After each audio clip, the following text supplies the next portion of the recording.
Lips, palitan mo naman to ng tempered glass. Tingnan mo naman, oh, ang aking kamay, oh. Bakit Bahad-bahad. ka? Oh. Ako din pawisin din ang kamay ko. Yung katawan Kaya ako na- adong adwa. Tinya, ipatayin mo. Tinya, bakat na bakat ang mga fingerprint pagpawisan. Butit yung na-order ko nung isang araw. Smart Devil Yun na tempered glass, hindi nahawa yung mga fingerprint. Sabi ko sa akin mo na lang ilagay iyon. Akin na. Ari, tamang-tamat umorder ako ng Smart Devil nung isang araw. Dalawa, tigisa na lang tayo. Din, papalitan ko ang cellphone mo. Awang-awa na ako sa iyo. Bigyan na mamawis ang kamay mo. Pawisan, mana sa'yo. Akin din na, oh. Oh, kaya nga. Diyos ko. Mana sa'yo. Alright. Guys, kaya ari ang in-order ko, napakabilis lang niya i-apply dahil may applicator na siyang kasama. Ayan, oh. Smart Devil, napakaganda, matigas siya at talagang safe na safe pag bumagsak yung mga cellphone nyo. Napakita ko sa inyo, may kasama na siyang wet wipes, dry clothes at saka yung dust absorber. Kagandahan sa kanya, dalawa na siya, tigisa kami niga. Ayan, tigisa kami niga ngayon. At bigay ko na to sa kanya, papalitan ko na yung kanyang tempered glass. Maigi naman. Ang tawa yarn. Siyempre. Ito guys, ang kagandahan dito, may ano na siya kasama ng kung paano mo i-apply. Gaganon mo lang, iipitin mo lang yung cellphone. Let's go.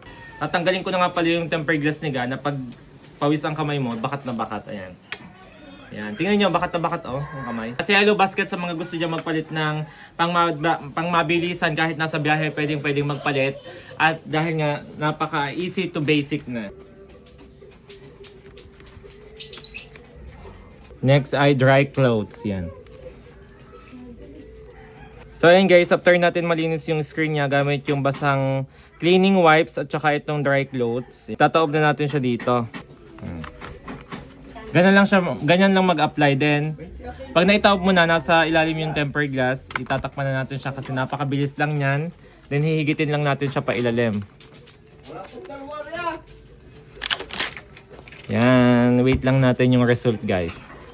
So ayan, pagkahigit nga pala natin doon, kunin natin tong phone niya. Ayan. Makikita nyo na may plastic pa dito and then tatanggalin natin yan. Ayan. And then may mga konting bubbles lang dyan sa bawat gilid. Ginaganto ko lang yan. Ayan. Napakabilis lang mawala ng bubbles. Ayan. Kaya naman sa mga mag-a-apply dyan ng bagong tempered glass, gusto magpalit ng tempered glass ng phone nila, ito ang i-recommend ko sa inyo ang Smart Devil guys. Smart Devil, dalawa na nga pala yan. Ito yung sa akin. Yan, tigisa kami niga. Napakaganda na ito.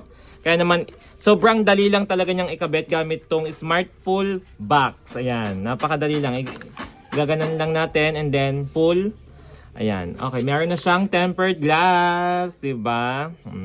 Kaya naman sa mga naghahanap dyan ng murang-murang tempered glass, ito, ilalagay ko sa yellow basket kung saan namin na-order and then magpalit ka na kung ang tempered glass mo ay napaka talagang bumabakat yung mga fingerprint mo at saka yung mga tubig eye naiiwan sa screen. Ito ang bagay na bagay sa'yo. Ang Smart Devil tempered glass. Ayan. Nasa yellow basket guys.